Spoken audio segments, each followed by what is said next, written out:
सरदार साहब। बैठी रहिए बैठी रहिए बैठी रहिए बैठी रहिए। वालेकुम सलाम। जनाब जनाब जी भाई, और सुनाइए कैसे आना हुआ आप लोगों का? बस खलील भाई, आपकी दुआओं से नजमा की शादी की तारीख तय कर दी है। इंशाल्लाह 29 तारीख को बारात है उसकी। शादी वलीमे के कार्ड से लेकर आया था। वलीमा 30 को है। खलील भाई आपको आना है, आपको जरूर आना है। जरूर आऊंगा। पहले ये तो बताइए कि नजमा बेटी की शादी कहाँ कर रहे हैं आप लोग? भाई हमने तो ये सुना था कि नजमा का अपने दफ्तर में काम करने वाले किसी लौंडे के साथ चक्कर वक्कर चल रहा है। बाद में हमने ये भी सुना कि वो लौंडा रिश्ता लेके आपके घर पहुंच गया। कहीं उसी लौंडे से तो शादी नहीं कर रहे आप लोग? भाई साहब आप ये कैसी बातें कर रहे हैं? आजकल पसंद की शादी कर लेने में कोई हर्ज नहीं होता। भाई कैसे हर्ज नहीं होता? ये क्या बात कर दी आपने? बड़े और आला खानदानों में बहुत फर्क पड़ता है। अब अगर मेरी बेटी किसी के साथ आशिकी माशूकी करेगी तो मैं यूं बेशर्मी के साथ उसकी शादी के कार्ड बांटता नहीं फिरूंगा। माफ कीजिएगा। या तो मैं जहर खाकर मर जाऊंगा या उसका गला घोट कर मार दूंगा। मगर ये सब आला खानदानों की बात है।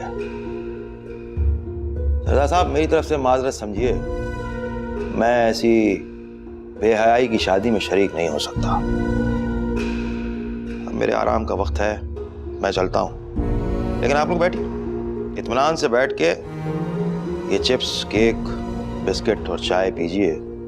आपका अपना ही घर है।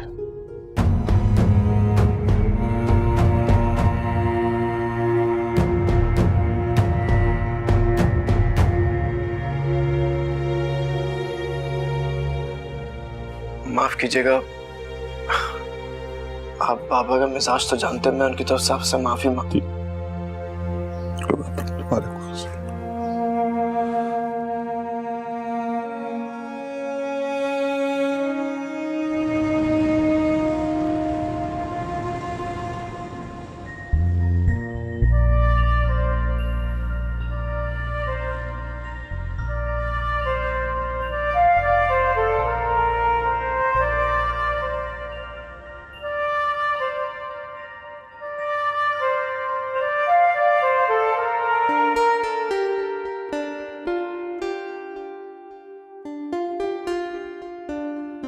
मैं रमीज नासिर, आपकी जो जज है मिस फाखरा, उनका फर्स्ट कजन।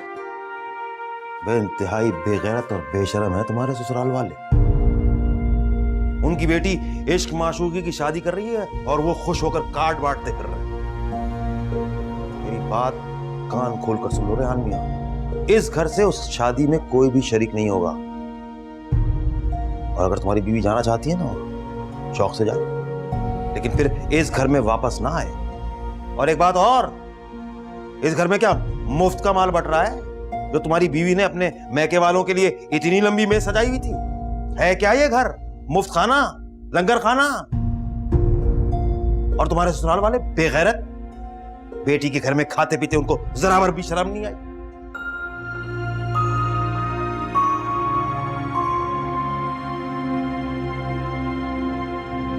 मुझे नहीं लगता कि असल अनारकली आपसे ज्यादा खूबसूरत होगी।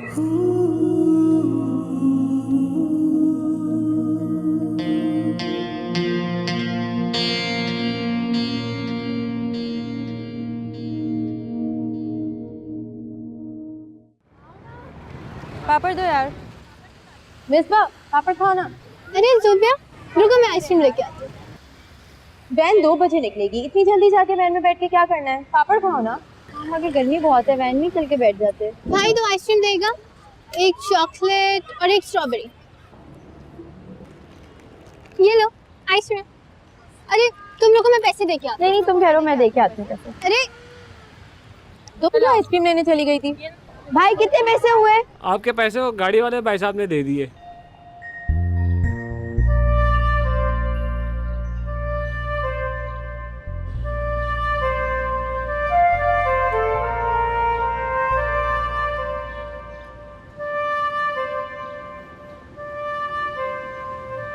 अस्सलाम वालेकुम। क्या हुआ, आप कुछ परेशान लग रही हैं? लगता है आपकी वैन मिस हो गई है। आपका मसला क्या है? आप क्यों हर रोज मेरे कॉलेज के बाहर आके खड़े हो जाते हैं? आपको देखने के लिए। वैसे तो आपकी तस्वीरें हैं मेरे पास, लेकिन उनको देख के दिल नहीं भरता। मेरी कौन सी तस्वीर है आपके पास? मेरे फोन में अनारकली की हर अदा महफूज। आप मेरी वो तस्वीरें डिलीट करें अभी और इसी वक्त। अपना मोबाइल निकालें और मेरी तस्वीरें अभी डिलीट करें। मुझे ब्लैकमेल करना चाहते हैं? क्या ब्लैकमेल? आप मुझे बता सकती हैं मैं आपको ब्लैकमेल किस तरह कर सकता हूँ? आप अपना फ़ोन निकालें, मैं खुद अपने हाथ से वो तस्वीर डिलीट करना चाहती हूँ। निकालें अपना फ़ोन अभी इसी वक्त। एक शर्त पर। कैसी शर्त? आपको मेरे साथ चलना होगा। मैं आपको घर तक ड्रॉप भी कर दूंगा और रास्ते में आप अपनी आराम से सारी पिक्चर्स डिलीट भी कर दीजिएगा। देखिए, अगर आपको भरोसा नहीं है तो मेरा यूनिवर्सिटी कार्ड चेक कर लें। देख सकते। ये रहा मेरा NIC और ये मेरा यूनिवर्सिटी कार्ड। मैं इंजीनियरिंग कर रहा हूँ, मैकेनिकल इंजीनियरिंग। लास्ट सेमेस्टर चल रहा है मेरा। और सबसे बड़ी बात, आपकी जो जज थी मैं उनका फर्स्ट कजन हूँ। आप मुझ पर भरोसा कर सकती हैं।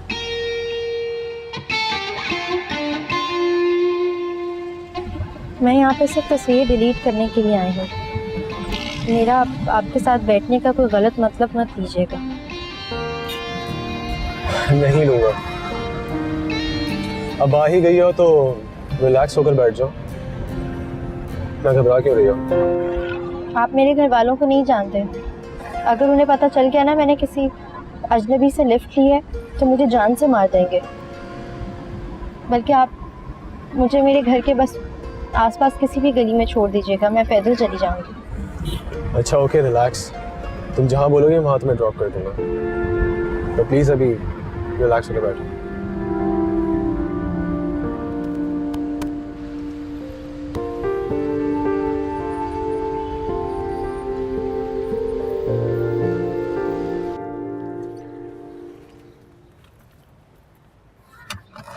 इतनी खामोशी से चली जाएंगी क्या? एटलीस्ट मुझे अपना कांटेक्ट नंबर ही दे दी जाए। अनारकली की याद आए तो मैं कॉल तो कर सकूं। मेरे पास फोन नहीं है। अरे घर पे PTCL तो होगा ना, वही नंबर दे दी जाए।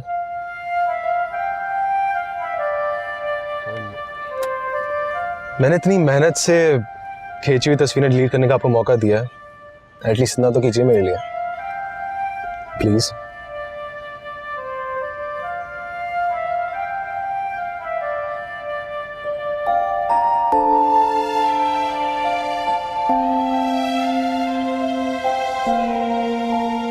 नंबर भले रखें लेकिन कॉल मत कीजिएगा।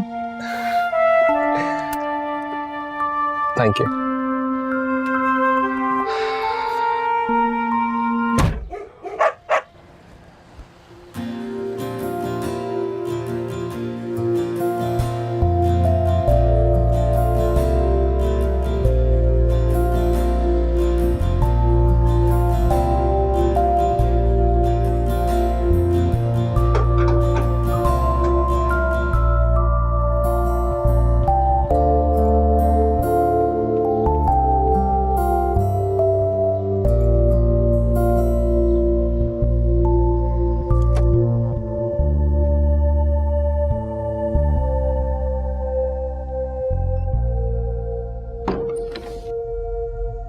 आ गई जुबिया बेटा? जी अस्सलाम वालेकुम। वालेकुम सलाम।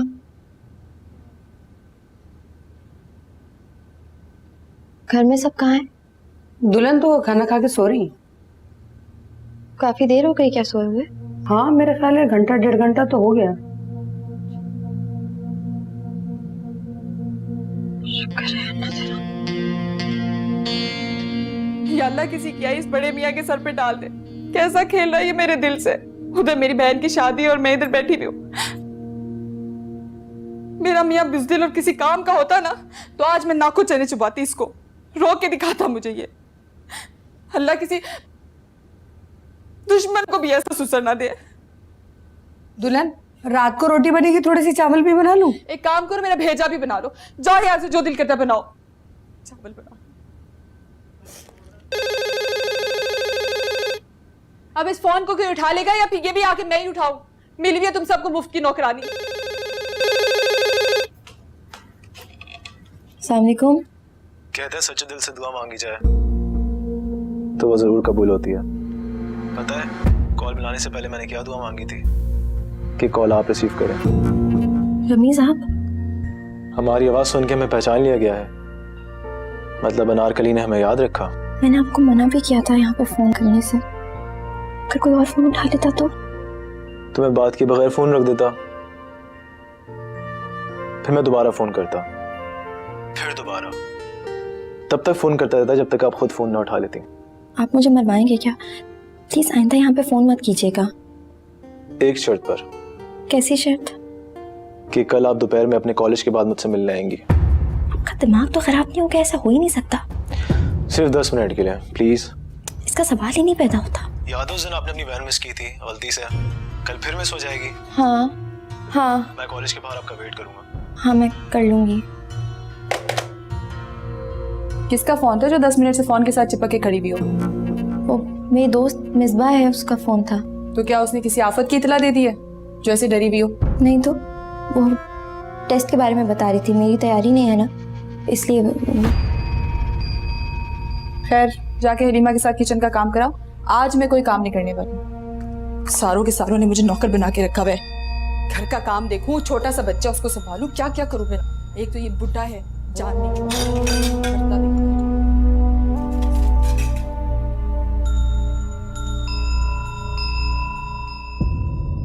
कल आप दोपहर में अपने कॉलेज के बाद मुझसे मिलने आएंगी। नहीं, मैं उससे नहीं मिलूंगी, लेकिन अगर मैं ना मिली तो वो घर पे बार बार फोन करेगा। अगर अब्बी या रेहान भाई ने फोन उठा लिया फिर? सिर्फ आज इससे 5 मिनट के लिए मिल लेती हूँ।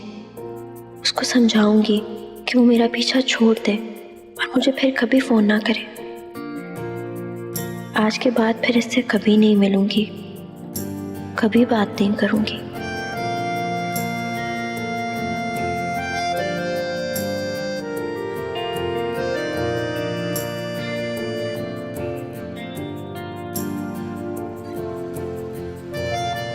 थैंक गॉड तुम आ गई। यू हैव नो आइडिया मैं कितना खुश हूँ। मैं सिर्फ 5 मिनट के लिए आई हूँ, उससे ज्यादा नहीं। हम जा कहाँ रहे हैं? अब जब आ ही गई हो तो मुझ पर भरोसा तो रखो। अगर किसी जानने वाले ने देख लिया तो बहुत मुश्किल हो जाएगी। अरे कोई नहीं देखेगा यार। एक तो तुम ना बहुत डरपोक हो। कोई चोरी किया क्या तुमने? ज़ोबिया, ये जो टाइम है ना, ये बहुत इम्पोर्टेंट टाइम है, इसको एंजॉय करना चाहिए। अगर तुमने ये टाइम एंजॉय नहीं किया तो सारी जिंदगी ना तुम्हें रिग्रेट आएगा।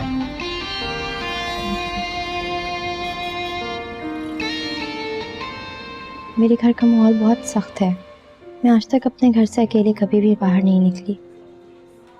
अगर मेरे अब्बी और भाई ने हम दोनों को साथ देख लिया ना तो शूट कर देंगे।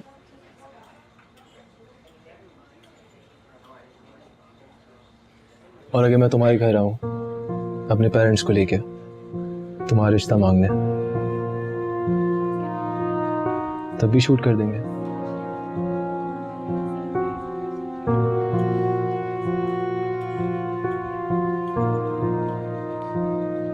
तुम मुझे बहुत अच्छी लगती हो। जब से मैंने तुम्हें अनारकली बने देखा है, मेरे दिल और दिमाग से तुम निकल ही नहीं पा रही। हर वक्त बस तुम्हारे बारे में सोचता रहता हूँ। अपनी यूनिवर्सिटी बंक करके तुम्हारे कॉलेज के आसपास मंडराता रहता हूँ। देखो ज़ोबिया, मैं अफेयर चलाने वाली बात नहीं कर रहा, पर मैं तुम्हारे साथ कमिटमेंट करना चाहता हूँ। मुझे अपनी सारी जिंदगी तुम्हारे साथ गुजारनी है। मैं एक बहुत अच्छी फैमिली से बिलोंग करता हूँ। मेरे फादर का अपना बिजनेस है। वैसे तो हम हैदराबाद में रहते हैं, लेकिन मैं यहाँ पे कराची आया हूँ अपनी मैकेनिकल इंजीनियरिंग करने के लिए। मेरा फ्यूचर बहुत ब्राइट है और इस फ्यूचर में मैं तुम्हें अपने साथ देखना चाहता हूँ। सारी जिंदगी तुम्हारे साथ रहना चाहता हूँ। वैसे यूनिवर्सिटी में मैं काफ़ी फेमस हूँ। लड़कियों को मैं काफ़ी हैंडसम लगता हूँ।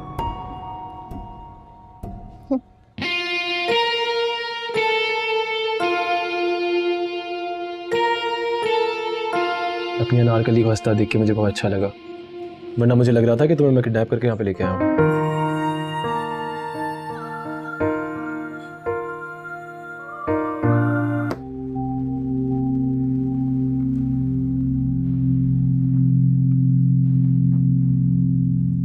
आज तुम्हारे वैन वाले ने भयानक हॉर्न नहीं बजाया, वरना तो ऐसा हॉर्न बजाते जैसे कब्र से मुर्दे उठाने आए हो। जी वो वैन वाला आज आया ही नहीं। क्या मतलब? उसकी वैन रास्ते में कहीं खराब हो गई थी। हम सारी वैन वाली लड़कियों को बहुत मुश्किल हुई, और पता है मुझे तो रास्ते भी नहीं आते। फिर मेरी दोस्त है ना मिसबा, उसी ने तो मुझे घर छोड़ा है। ऑफिस भी जल्दी बंद हो गया, नहीं तो घर पे फोन करके ड्राइवर को बुला लेती।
इसे मोबाइल फ़ोन कहते हैं। ये दो लोगों के बीच राब्ता रखने के लिए काम आता है। ये मेरी तरफ से तुम्हारे लिए एक छोटा सा गिफ्ट है। मैं तो ये नहीं रख सकती। तुम मुझसे पहली बार मिली हो, इतनी मुश्किलों से, आइंदा पता नहीं कब मिलो। एटलीस्ट फ़ोन पे हम सुकून से बैठ के बात तो कर सकते हैं। मुझे फोन रखने की इजाजत नहीं है, मैं ये नहीं रख सकती। यार इनकार करके मेरा दिल तो ना दुखाओ, इतने प्यार से लेके आऊँ तुम्हारे लिए।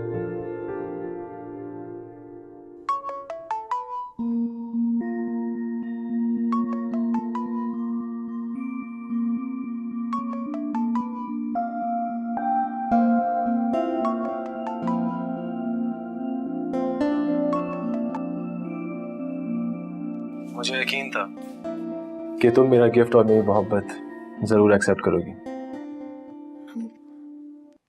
आपको मुझसे अपनी जिदें मनवानी आती हैं। मैं आज आना नहीं चाहती थी, लेकिन फिर भी आ गई। मोबाइल भी नहीं लेना चाहती थी, लेकिन पता नहीं क्यों फिर भी ले लिया। गालिबन इसी को मोहब्बत कहते हैं, जब इंसान को पता नहीं होता कि वो क्या कर रहा है, क्यों कर रहा है, उसे कुछ याद नहीं रहता सिवाय उस इंसान के जिससे उसे मोहब्बत हुई। यार तुम सामने बैठ के तो बिल्कुल बात नहीं करती। सही कह रहा हूँ ना? वैसे पता आज तुम बहुत अच्छी लग रही थी।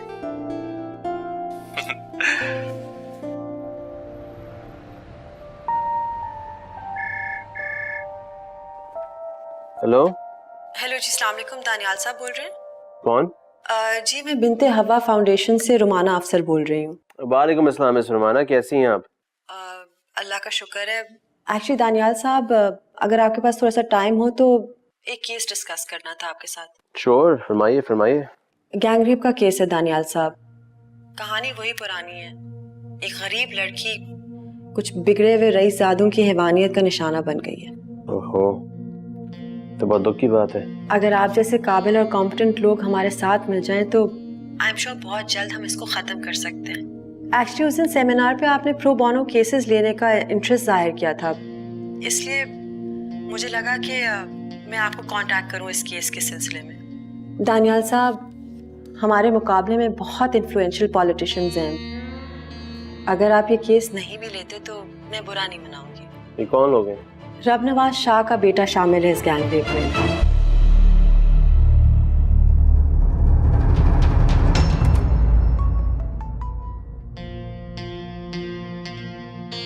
आपने इस वक्त फोन क्यों किया? आप प्लीज फोन बंद कर दें। तुम्हारी आवाज सुनने का बहुत दिल चाह रहा था। प्लीज थोड़ी देर के लिए बात कर लो। मैं बात नहीं कर सकती क्योंकि अगर कोई आ गया तो बहुत मुश्किल हो जाएगी। प्लीज आप बाद में फोन कीजिएगा। नहीं ना, प्लीज अभी नहीं, नहीं फिर कभी। हाँ, ये लड़की है कहाँ भी? हमारे सेंटर में है। एक्चुअली उसकी फैमिली ने उसे कतई ताल्लुक कर लिया है। अच्छा, ऐसा करते हैं, मुझे एक केस के सिलसिले में कराची आना है इस हफ्ते। मैं आपसे उस लड़की से मिलता हूँ, फिर हम देखते हैं क्या ख्याल है। डेफिनेटली। थैंक यू दानियाल साहब, आई बी वेटिंग। चलें, thank you mister Rumana. Okay, अल्लाह हाफ़िज़।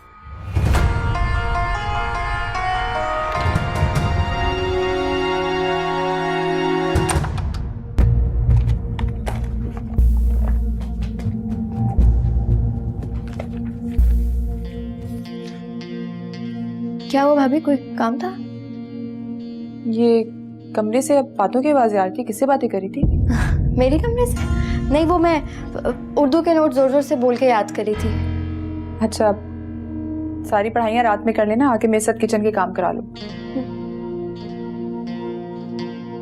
ये घर के कामों से जान छुड़ाने के लिए पढ़ाइयों के अच्छे बहाने हैं।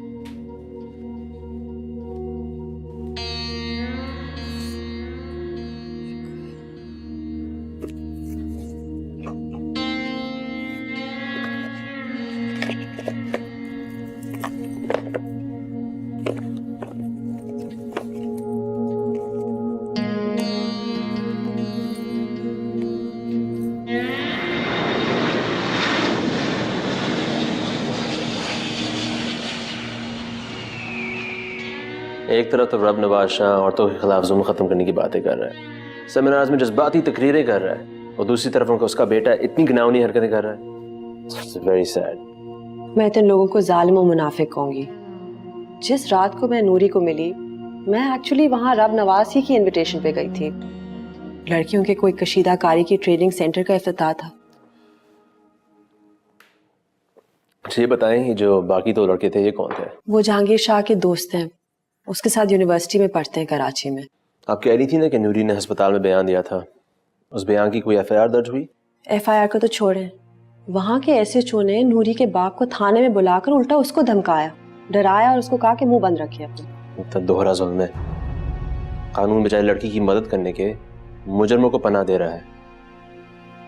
अच्छा, I would like to meet this girl, is that possible? अगर आप उसे बुलवा रहे हैं, that'd be great. Of course, not a problem. Just one thing, Daniel साहब, she's gone through a lot of psychological trauma. She's psychologically a little unstable. 2 दफ़ा खुदकुशी करने की कोशिश की है जब से यहाँ सेंटर पे आई है। गैंग रेप के बाद उसके घर वालों ने, वो तमाम गांव वालों ने उसका साथ छोड़ दिया। बहुत मायूसी से गुजरी है। I have under 24 hour observation. शायद इसको लगता है कि उसे इंसाफ कभी नहीं मिलेगा। चलें बुलाएं, let me see.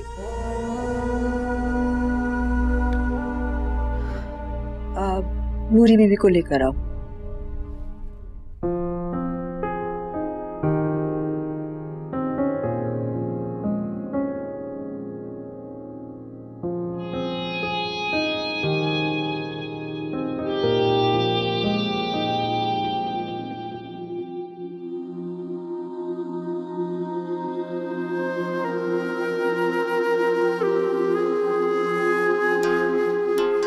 ये अजाब का काम है।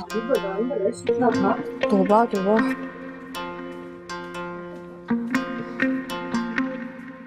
आ गई आप? हाँ आ गई। बाजारों में रश तो अल्लाह की बना। कैसा है मेरा बेटा? क्या कर रहा है? धोया है? धो के दिया इसको क्या? हाँ।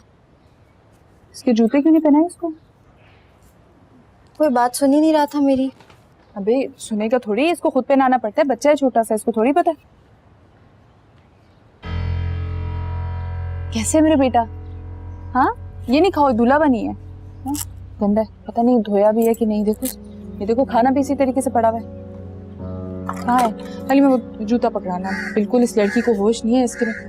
ये जोबिया बीबी इतनी घबराई हुई क्यों थी? पता नहीं किन हवाओं में ये लड़की आजकल। कल अब्बी ने इसको इतना डांटा और चुप करके आगे से ऐसे खड़ी हुई थी जैसे कुछ असर ही नहीं हो रहा इसको।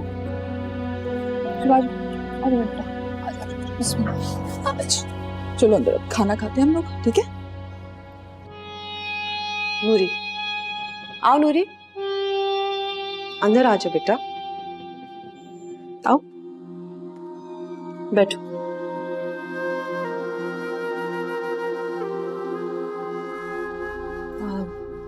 ये बैरिस्टर दानियाल उस्मान है और ये नूरी है। वैसे इनका नाम तो नूर बानो है, लेकिन इनको सब प्यार से नूरी कहते हैं। अब कैसी हैं नूरी? नूरी ने एफए किया हुआ है और गांव में टीचर थी। ये लॉयर है नूरी, ये हमारा केस लड़ेंगे, हमें इंसाफ दिलाएंगे। इंसाफ मिल चुका। आप इतनी मायूस क्यों हैं इंसाफ मिलने से नूरी? क्योंकि मैं कोशिश कर चुकी हूँ इंसाफ लेने की, मगर क्या हुआ, उल्टा मुझे ही आवारा बना दिया, मुझे ही बदकिरदार बना दिया। वहां मुजरिम मजे से इज्जतदार बना घूम रहा है और यहाँ मुझे सबने छोड़ दिया। मेरे घर वालों ने, मेरी बचपन की सहेलियों ने, मेरे सारे गांव ने मुझे छोड़ दिया। यहाँ सिर्फ जालिम का हुक्म चलता है वकील साहब, गरीब की कोई इज्जत ही नहीं। नहीं, आप इतनी मायूस ना हो।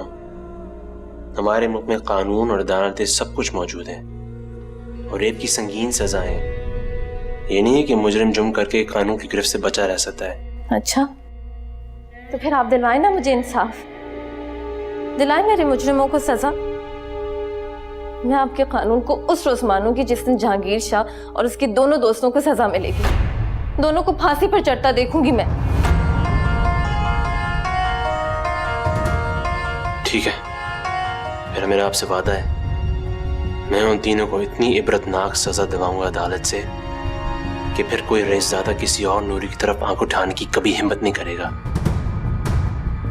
लेकिन जिस तरह आप अभी मुझसे बोल रही थी, इसी तरह आपको अदालत में बोलना पड़ेगा। जो आपने अस्पताल में बयान दिया है, वो बयान आपको अदालत में देना होगा। अगर आप ये बयान देने के लिए तैयार हैं तो ये मैं केस लेने के लिए तैयार हूं। लेकिन नूरी ने मुझसे एक और वादा करना है कि आज के बाद वो अपनी जान लेने की कभी कोशिश नहीं करेगी।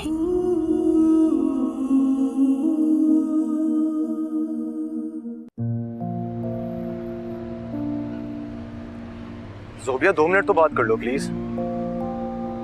ठीक है, मैं तुमसे रात में भी बात नहीं करूंगा। नहीं, मुझे तुम्हें कॉल नहीं करनी है, तुम हमेशा ही करती हो। हाय सुन यार, क्या हाल है? बिल्कुल ठीक ठाक। ठीक ठाक। क्या हुआ, हॉस्पिटल से आ रहे हो? हाँ यार, बस नाइट शिफ्ट कर रहा हूँ तो काफी थके हुए लग रहे हो। हाँ बस यही है। चलो, ऑल गुड। हाँ यार, तुम सुनाओ। बस एग्जाम शुरू होने वाले हैं यार। हाँ यार, थोड़ा मेरे भी टेंशन- बस मत पूछो। बहुत टेंशन होती है सीरियसली। सो यार, गुड सीइंग यू। हाँ, same here, same. Okay, take care. Daniyal साहब, हमारा पहला स्टेप क्या होगा? हम हाई कोर्ट में पिटिशन फाइल कराएंगे। कोर्ट से दरख्वास्त करेंगे कि वो उस वाक़े की FIR फिल फौर दर्ज करें और तीनों मुसलमान की फौरी गिरफ्तारी का हुक्म जारी करें। मुझे सिर्फ एक बात का डर है, कहीं उन्होंने मेडिकल रिपोर्ट्स बदलवाने की कोशिश ना की हो। नहीं, आप इसकी फिक्र ना करें। अगर उन्होंने इस तरह की कोशिश की भी होगी तो भी मैं असल मेडिकल रिपोर्ट निकलवा दूंगा। नूरी का बयान और उसकी मेडिकल रिपोर्ट हमारे सबसे मजबूत पॉइंट्स हैं। अब मैं ये पिटिशन फाइल कराता हूँ, उसकी तैयारी शुरू करता हूँ। की बार आऊँगा तो वकालतनामा साथ लाऊंगा। नूरी आपको इस पर साइन करने होंगे।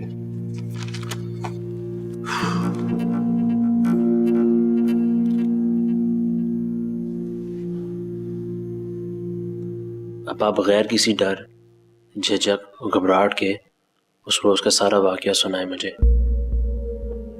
मैं जानता हूँ ये आपके लिए बहुत मुश्किल होगा, आप ये करना नहीं चाहेंगी,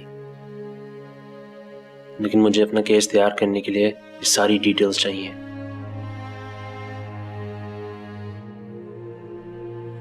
क्या हो गया, इतने सीरियस क्यों हो गए? भाभी के साथ कोई लड़ाई बड़ी हुई क्या? नहीं यार, अल्लाह ना करे, बस एक केस के बारे में सोच रहा था। हाँ, आपसे यही उम्मीद थी मुझे वकील साहब, इतना दिल लगाकर आप सिर्फ और सिर्फ अपने केसेस और क्लाइंट्स के बारे में सोच सकते हैं। अच्छा, सुनो यार, आज रात मेरी फ्लाइट है, मुझे 7 बजे एयरपोर्ट ड्रॉप करना है, ठीक है? हाँ, जरूर ड्रॉप कर दूंगा अगर मेरी खटारा गाड़ी स्टार्ट हो गई तो। वैसे इसके लिए इजाद बल्कि दरियाफ्त का लफ्ज ज्यादा सूटेबल है। ऐसी चीजें बनती थोड़ी हैं, दरियाफ्त होती है मोहनजोदारो में। वाह वाह वाह, अच्छा इधर रुक जाओ, 1-2 चीजें ले लेते हैं।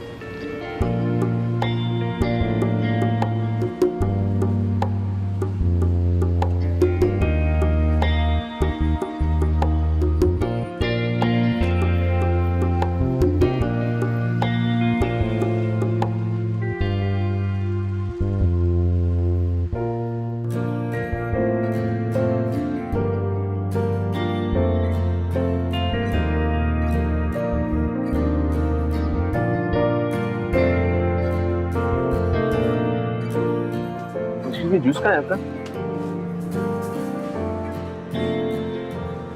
छोटू जूस चाहिए? हाँ जी, मैंगो। Mango Chausa done. और कुछ? और आगे देखिए।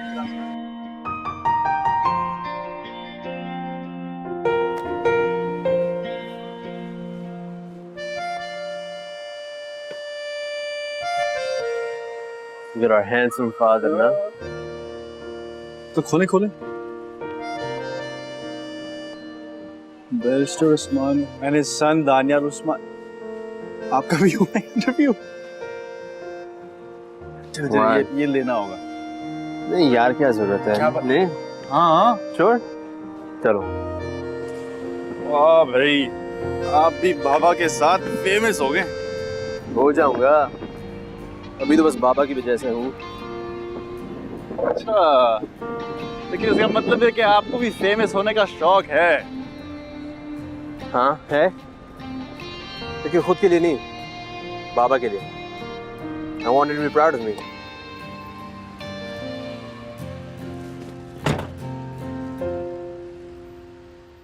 आपने तो कहा था आप रात में बात नहीं करेंगे, अब कैसे कॉल कर ली? दिखा लो नखरे, तुम्हें पता है ना मैं तुमसे बात किए बगैर रह नहीं सकता। वैसे ना तुम्हें एहसास होना चाहिए कितना तरसा तरसा के बात करती हो तुम मुझसे। मैं क्या करूं रमीज, मेरे घर का माहौल बहुत सख्त है। हर वक्त तो भाभी होती है मेरे साथ। पता है उस दिन जब वो कमरे में आ गई थी ना, मेरी तो जैसे जान ही निकल गई। इसीलिए उस दिन के बाद से मैं बहुत एहतियात करती हूँ। जब सब सो जाते हैं ना तब बात करती हूँ। मैं पूरा दिन यहाँ बैठ के तुम्हारा इंतजार करता रहता हूँ और तुम्हें मेरे प्यार की कदर ही नहीं है। नहीं भाई, ऐसी बात नहीं है, मुझे बहुत कदर है आपकी मोहब्बत की। मेरे घर का माहौल ही इतना सख्त है, मुझे बहुत डर लगता है अपने घर वालों से। ये तुम्हारे घर का माहौल कैसा है यार? मुझे तो लगता है तुम एक जेल में रहती हो। तुम ऐसे घुटे हुए माहौल में कैसे जिंदा रह रही हो? क्या बताऊं कैसे रहती हूँ मैं जिंदा। पता है जब तक अम्मी थी ना सब कुछ बहुत अच्छा था, बहुत खूबसूरत। जब से अम्मी गई है सब कुछ खत्म हो गया, बहुत अजीब हो गया। अब भी हर वक्त मुझे डांटते ही रहते हैं। और रही बात रेहान भाई की, तो उनके पास तो भाभी के नखरे उठाने के सिवाय कुछ होता ही नहीं। कभी कभी तो मैं सोचती हूँ कि अगर आप मेरी जिंदगी में नहीं होते तो मेरा क्या होता, मैं तो मर ही जाती। मैं मरने दूंगा तब मरोगी ना तुम। जो तुम्हारे साथ जिंदा रहना है, सारी जिंदगी तुम्हारे साथ रहना है। अच्छा, आपकी बातें सुनने के बाद मुझे ऐसा लगता है मैं जैसे एक ख्वाब देख रही हूँ। मेरे तो घर वाले मुझे इतनी अहमियत नहीं देते, तो फिर आप कैसे? तुम मेरे लिए बहुत अहम हो ज़ोबिया। मैं तो अब तुम्हारे बिना रहने का तस्वीर तक नहीं कर सकता। पता है आपकी बातें मुझे बहुत खुश रखती हैं। आप मुझे अब्बी की डांट, भाभी के तंज ताने, भाई का मुझे इग्नोर करना, इन सब चीज़ों से कोई फर्क ही नहीं पड़ता। मैं अब खुश रहती हूँ। जब अम्मी की डेथ हुई थी ना तो मैं बहुत रोया करती थी, रात को नींद ही नहीं आती थी। अब तो नहीं रोती ना? नहीं, अब नहीं रोती। अब आप जो है मेरी जिंदगी में।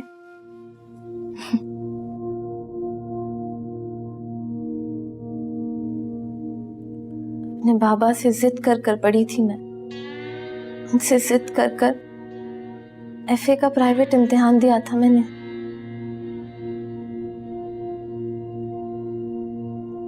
बाबा की आमदनी इतनी अच्छी नहीं थी, इसलिए मैंने स्कूल में पढ़ाना शुरू कर दिया। हमारे घर में फाके खत्म होने लगे थे। अपने छोटे भाई बहनों को पढ़ा रही थी मैं। पापा को मेरा स्कूल में पढ़ना और फिर नौकरी करना बुरा नहीं लगता था, बल्कि कभी कभार तो मुझे लगता है कि वो मुझे कामयाब होता देखकर खुश होते थे। लेकिन फिर जब वो बाहर गांव वालों की बातें सुनकर आते थे ना, तो अचानक उन्हें सब कुछ बुरा लगने लग जाता था।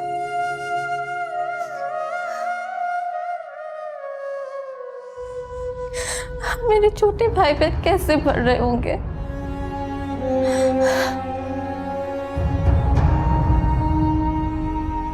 मेरे घर में फिर से भूख और फाके होने लगेंगे।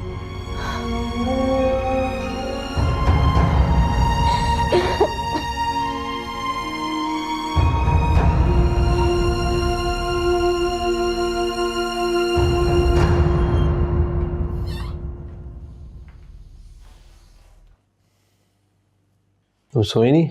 सो गई थी, आँख खुली कमरे में तो आप थे ही नहीं, तो सोचा देखने आऊं कि आप क्या कर रहे हैं। हाँ यार, बस काम में लग गया था, वक्त का एहसास नहीं हुआ। रेप केस स्टडी कर रहे हैं आप? हाँ, मैंने एक प्रोबोनो केस लिया है। कॉर्पोरेट केस से रेप केस में कैसे? मैंने बताया था तुम्हें कि वो साल में कम से कम 1 या 2 प्रोबोनो केस जरूर लूंगा। तो एक एनजीओ की कॉल आई थी, तो मैं गया था उससे मिलने। उस लड़की से भी मिला था मैं आज। बहुत ही बदतरीन जुल्म तोड़ा गया उस बेचारी पर, बहुत बुरी तरह गैंग रेप किया है। पढ़ी लिखी थी वो लड़की, अपने बूढ़े बाप का बाजू बनी हुई थी, छोटे भाई बहनों को पढ़ाती थी। उस अकेली की जिंदगी नहीं तबाह की उन्होंने उसने, बल्कि उसके पूरे खानदान को तबाह कर दिया। कितने ख्वाब देखे होंगे उसने अपने आने वाले कल के लिए, अपने बूढ़े वालिदैन और छोटे भाई बहनों के लिए। गांव की लड़की थी, लेकिन उसकी आंखों में जहानत नजर आ रही थी, कहती उसे सोचना आता था। लेकिन नूरी से मिलने के बाद मेरा दिल हमारे मुआशरे के नाइंसाफियों पर इतना खफा हुआ कि मैं उसे इंसाफ दिलाए बगैर चैन से नहीं बैठूंगा। उसके गांव में जहाँ लड़कियों का तालीम लेना पढ़ना इस कदर मायूब समझा जाता है, उससे मुतासर होकर न जाने कितनी लड़कियां पढ़ लेती। लेकिन अब कौन बाप अपनी बेटी को बाहर पढ़ने के लिए, नौकरी करने के लिए भेजेगा? कोई भी नहीं। बहरहाल बस ये जो मुख्तलिफ गैंग रेप केसेस हुए हैं पाकिस्तान के अदालतों में, मैं उनको स्टडी कर रहा था ताकि अपना केस तैयार कर सकूं। एनीवेज, तुम सो जाओ, मैं आता हूँ। ठीक है।